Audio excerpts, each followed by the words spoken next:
uripe ayem rumangsa aman dununge rasa tandha yen iman sabar narima najan pas-pasan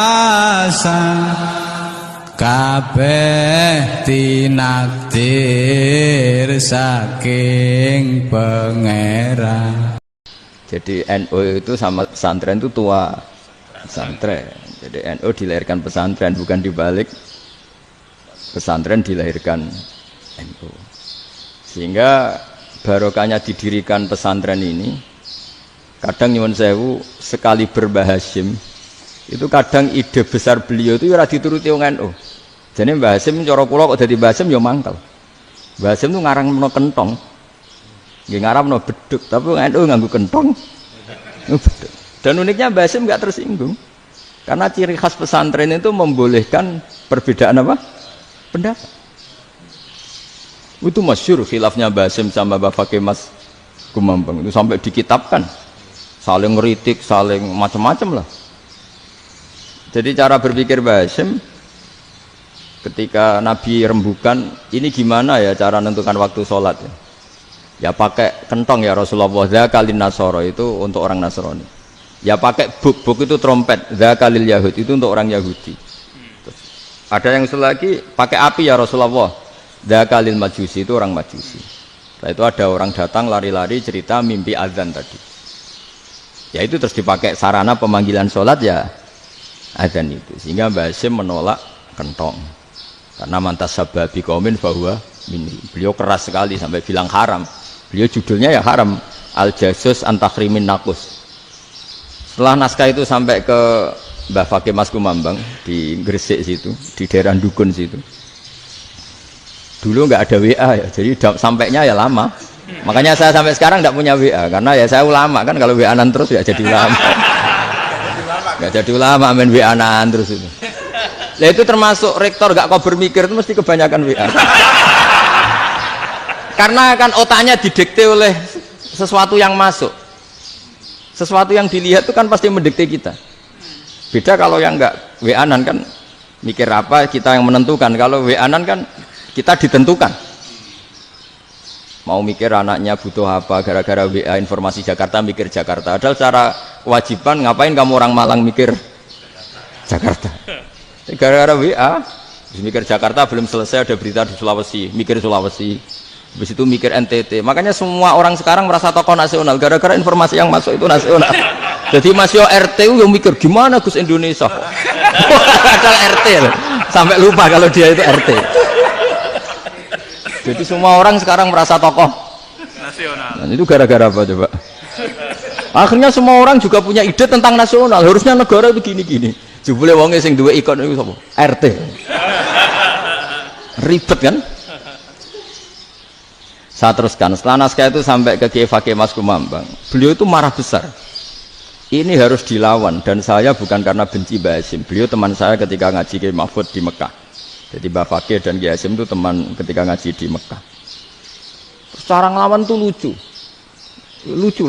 gak ilmiah, tapi gak ilmiah wong alim tetap ilmiah. Di mana-mana serupa itu tidak sama. Ya kalau mungkin zaman Nabi di Madinah itu, zaman itu kentong itu identik dengan milik Nasrani. Di Indonesia beda.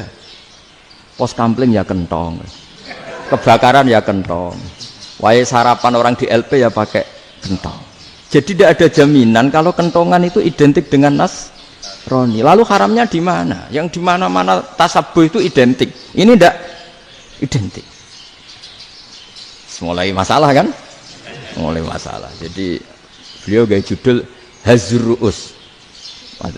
Hazruus itu kepala bergeleng-geleng. Sekarangan kok ngene jadi. Sekarangan kok provokatif gitu. Nah.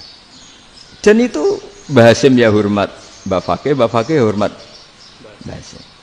Saya sendiri secara pribadi itu lebih suka pendapat Mbah Hasyim sebetulnya. Karena bagi saya sholat itu sakral. Ya sudahlah kalau sakral ya dipanggil dengan sesuatu yang sakral yaitu kalimat thayyibah azan. Tapi saya tidak akan bilang kalau kentongan itu haram. Karena kalau haram alasannya mirip orang Nasrani, sementara pos kamling ya pakai kentong, ada banjir ya kentong, ada kebakaran ya kentong, jadi tidak identik untuk misa atau untuk sholat ala Nasrani. Tapi itu dulu ya rileks saja, dua beliau itu ya saling menghormati, padahal saling kritik. Dan dulu ulama yang beda madhab itu ya saling menghormati. Imam Syafi'i itu kalau sholat di kawasan Masjid Abi Hanifah ya tidak kunut. Ketika ditanya, kenapa kamu tidak kunut? Sementara engkau berpendapat kunut itu sunat. Ikroman di hadal madhab. Saya sangat menghormati madhab.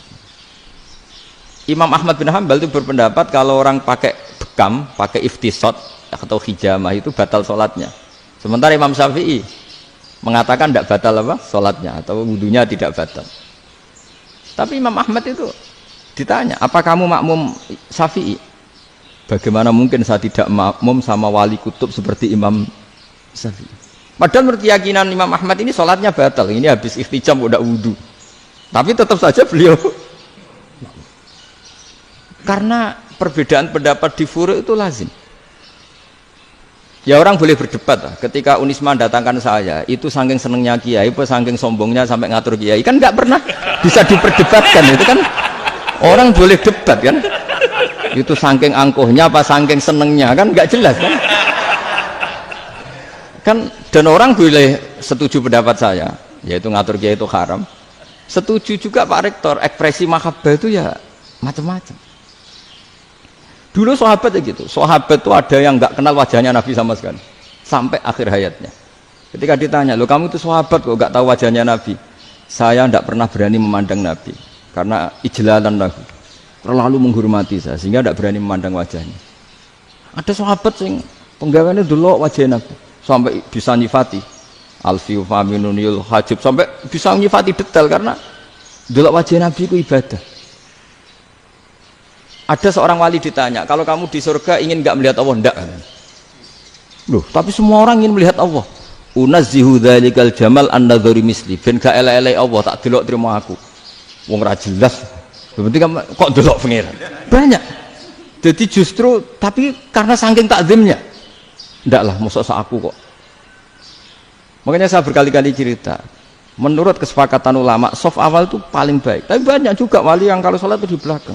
Koyok paling bener yang kok ngarep gitu. Bayangkan misalnya kamu semangat di soft awal di Masjid Haram, jebule sholatnya salah. Itu dari malaikat gayane kok ngarep, jebule ra roh.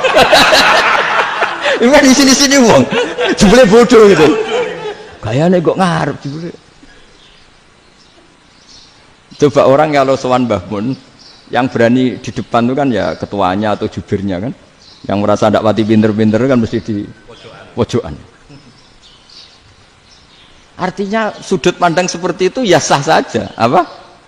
Sah saja. Makanya banyak sahabat yang jarang sowan Nabi, alasannya takut ganggu Nabi. Banyak yang sering sowan Nabi, alasannya seneng Nabi. Yang sowan ya seneng Nabi, yang enggak sowan alasannya seneng.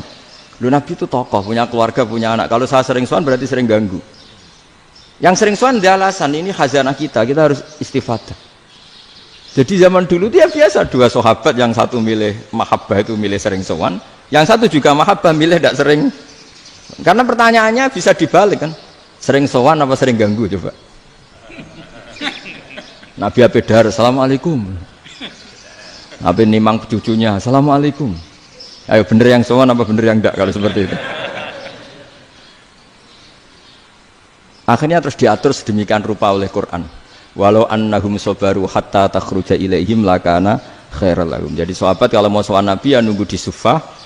Kalau Nabi keluar berarti milik publik. Sekali masuk ke dalam tidak ada sahabat yang berani sowan. Itu la tadkhulu buyutan Nabi illa ayyudzana lakum. Kalau soal sampai masuk dalam harus nunggu dipanggil. Karena sekali Nabi masuk dalam itu milik privat keluarga, milik istrinya, milik cucunya, milik keluarganya.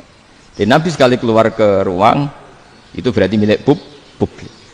Itu terus jalan tengah. Karena kalau langsung masuk, bayangkan saya itu sering menyaksikan. Mbah Mun habis ngaji 2,5 jam ngaji Jalalain, baru masuk, assalamualaikum. Padahal yai mungkin mau ke kamar mandi, mau ini itu. Jadi dulu itu Quran sangat modern. Sebelum ada dokter ngatur tamu, rektor ngatur tamu itu Islam sudah modern. Dia kan gak fair kan? Misalnya saya ke Unisma harus janjian pakai ini, terus Kalau misalnya kesini selonang-selonong kan lucu kan, mentang-mentang kiai terus juga sowan-sowanan selonang-selonong. Padahal kalau kita mau ke mereka pakai protokol. Sering tidak fair dunia ini. Tapi karena aku kiai ora oleh gelo ya sudah. Akhirnya saya memutuskan gak gampang kemana-mana karena itu. Saya sering didatangi ajudannya menteri, Gus mau ada tamu dari Jakarta tanggal ini. Mesti saya tanya. Mereka milih tanggal yang mereka kosong. Kok tidak mikir apa pas itu kosong? Tak jawab enggak lah, sebelum diatur bahasanya dan tawaduknya gitu. Akhirnya dibalik, datang lagi, Gus jam jenengan kosong apa, kita menyesuaikan. Lah itu lagi dia akhlak kata.